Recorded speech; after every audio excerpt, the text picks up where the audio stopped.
Nous sommes de retour pour la deuxième partie de Politicien, votre rendez-vous politique hebdomadaire dont le numéro de cette semaine est exclusivement consacré au Bénin, précisément à l'affaire à Javon. Et m'a rejoint pour cette deuxième partie Maître Malik Olusegun Falola. Vous êtes avocat au barreau de la Seine-Saint-Denis. C'est en région parisienne. Vous enseignez par ailleurs le droit à l'Université du Bénin. Merci d'avoir accepté notre invitation.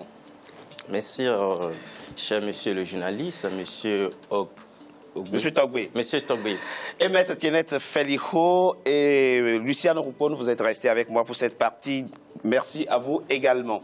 Alors, arrêté ce vendredi 28 octobre, ce n'est que le dimanche que l'officier de police judiciaire a auditionné et signifié à Sébastien Ajavon les raisons de son arrestation. Maître Rupon, que prévoit le code pénal béninois ou le code de procédure pénale béninois? Bon, le code de procédure prévoit que dès la première de la garde à vue, que les droits soient notifiés à la personne mise en cause.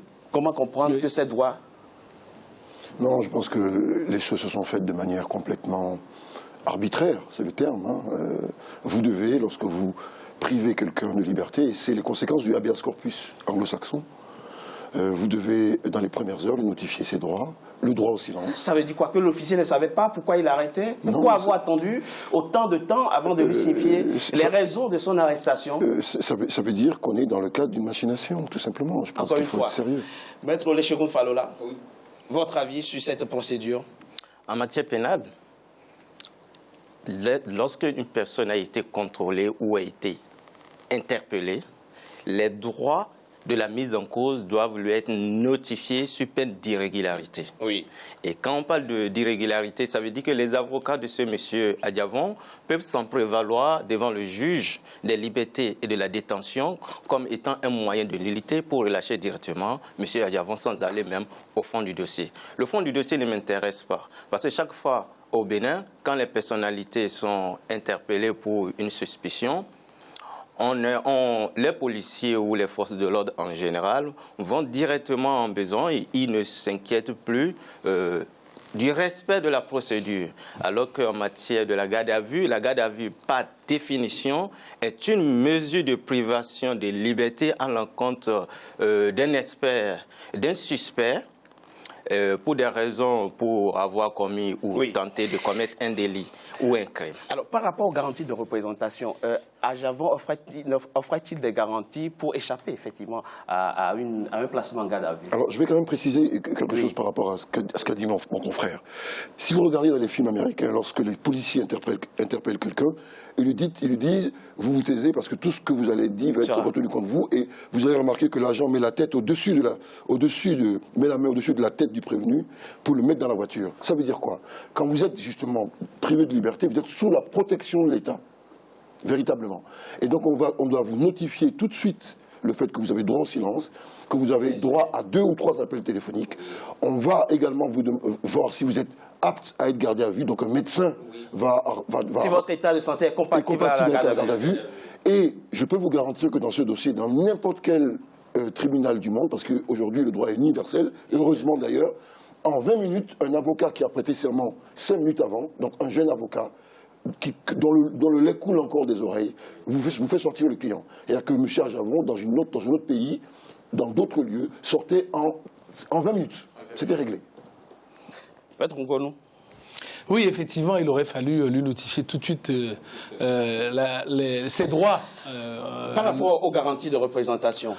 Oui, par rapport aux garanties. C'était nécessaire pour les besoins de l'enquête de placer Ajavon en garde à vue, Sébastien Ajavon en garde à vue. On aurait pu éviter cette mesure, le mettre sous convocation. C'est-à-dire, on le présente au parquet, le parquet donne une convocation en l'invitant à revenir telle date au tribunal, le temps de faire les investigations. Surtout quand on voit hier l'Alliance populaire, c'est quand même quelqu'un qui offre de sérieuses garanties de représentation. C'est le patron du patronat, c'est un leader politique, c'est un leader économique, c'est un poids économique incontestable. On peut le retrouver très facilement. Il ne s'agit pas forcément d'un problème de vice. Non, la question même sur la garantie des représentations, elle est beaucoup plus simple que ça. Oui. Parce que sur l'Alliance populaire, on est sur le volet de sa symbolique, de la symbolique sociale, bien monsieur. Sûr, oui. Sur les garanties de représentation, vous avez des mesures très simples.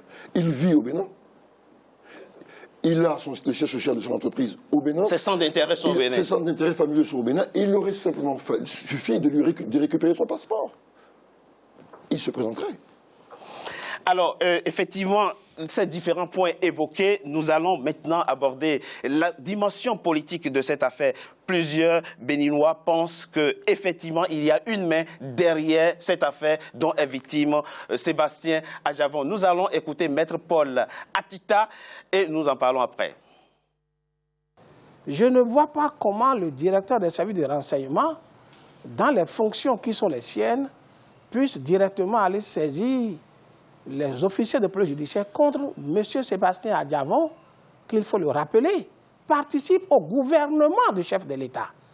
La personne, la qualité de celui qui est suspecté, il ne faut pas oublier ça.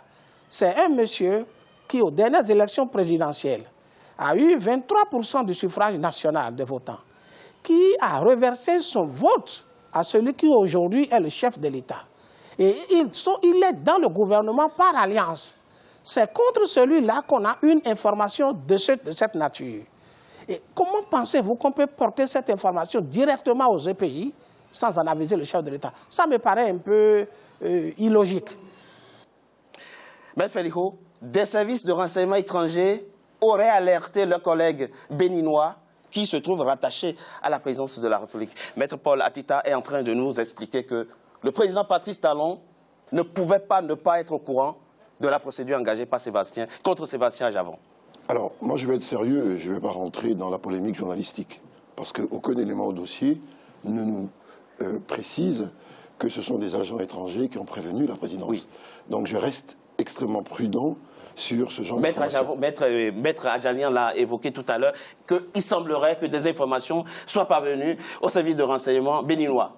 Je ne vais pas me prononcer là-dessus parce que je n'ai pas d'infos. D'accord. Mais par rapport à la procédure elle-même, est-ce qu'on peut engager une procédure pareille contre une personnalité politique, puisqu'il participe par alliance au gouvernement, Maître Atita l'a dit, sans que le ministre de la Justice, qui lui-même est nommé par le président de la République, ne soit informé?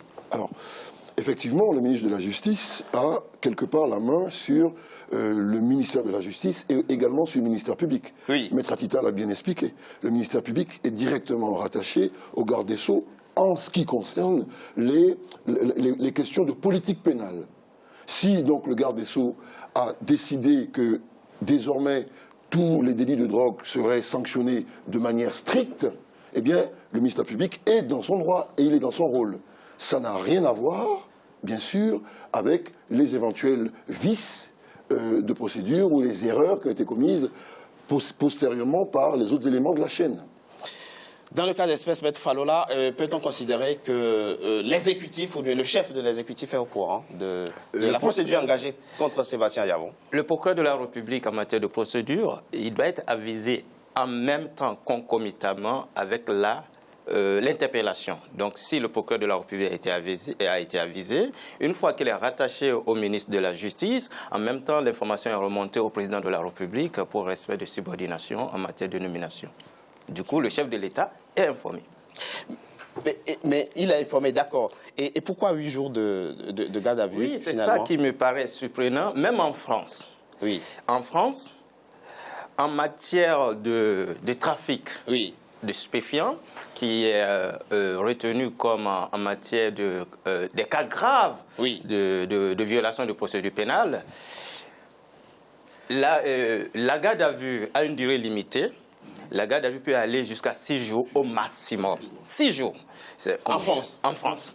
C'est au Bénin, on me fait comprendre que c'est 8 jours. Déjà, cette loi que nous votons chez nous, en matière de rétention, de garde à vue, de privation de liberté, on devait mesurer cela quand même. Une personne retenue pour des cas de trafic de stupéfiants, on ne peut pas aller jusqu'à 8 jours si pour des raisons humanitaires de santé et ainsi de suite. Déjà, 8 jours, c'est excessif.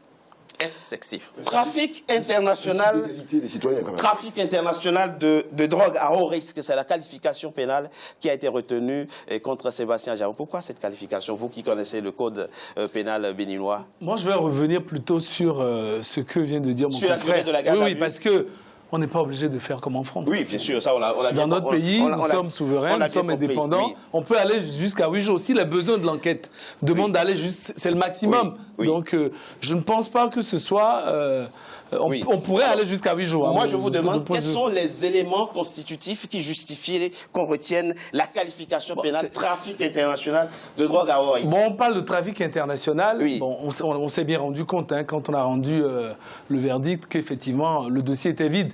Mais c'est international parce que, vous voyez, il y a plusieurs États qui rentrent en ligne de compte.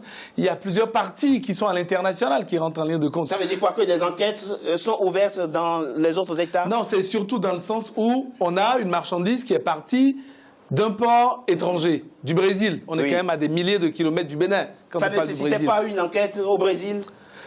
Ça nécessitait certes une enquête Moi, au Brésil. Et je vous dis certainement. Pénal, mais oui, ça va continuer ces enquêtes. Il y a eu des sommations interpellatives qui ont été envoyées par les avocats de la défense en France et au Brésil, pour avoir un peu plus d'informations sur la manière dont les choses ont été conduites. Donc c'est normal qu'on parle de trafic international parce que les conteneurs viennent quand même de l'étranger.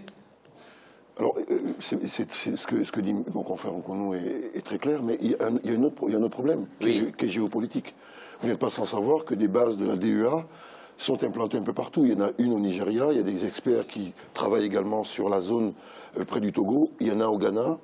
Il y a également une base qui est au Cap-Vert de la DEA parce que le Bénin, et donc les rapports de l'Observatoire internationale des drogues le disent, le Togo, le Bénin et la Côte d'Ivoire sont des plaques tournantes en direction du Nigeria. Donc, il ne faut pas non plus qu'on se raconte une belle histoire au Bénin, comme on aime bien faire.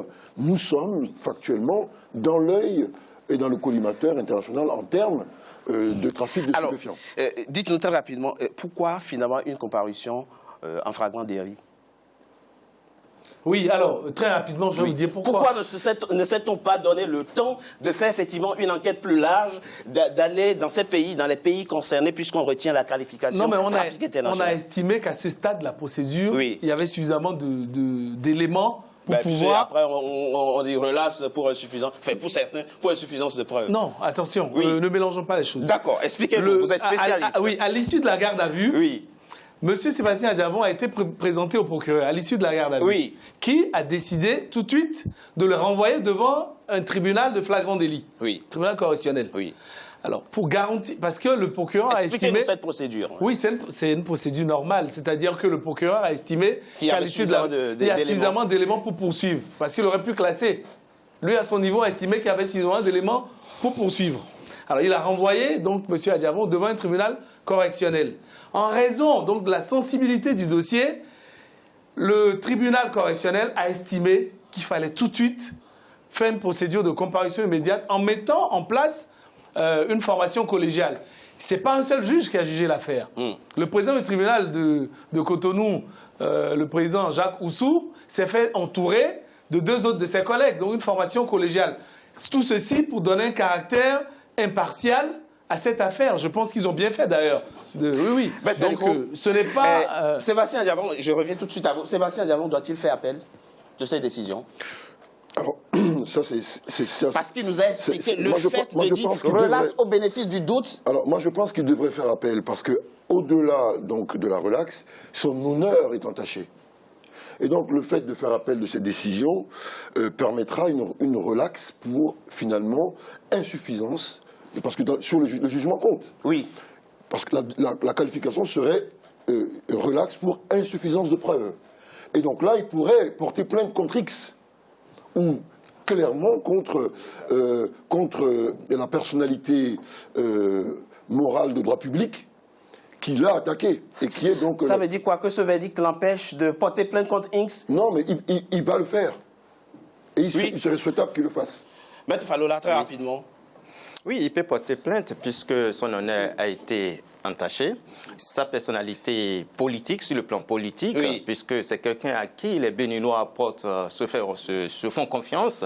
Donc, il faut qu'il porte plainte pour que non seulement qu'il puisse bénéficier de réparation du préjudice que cette histoire lui a causé moralement, mais aussi puis qu'il puisse convaincre encore ces populations qui pensent que peut-être il aurait aussi...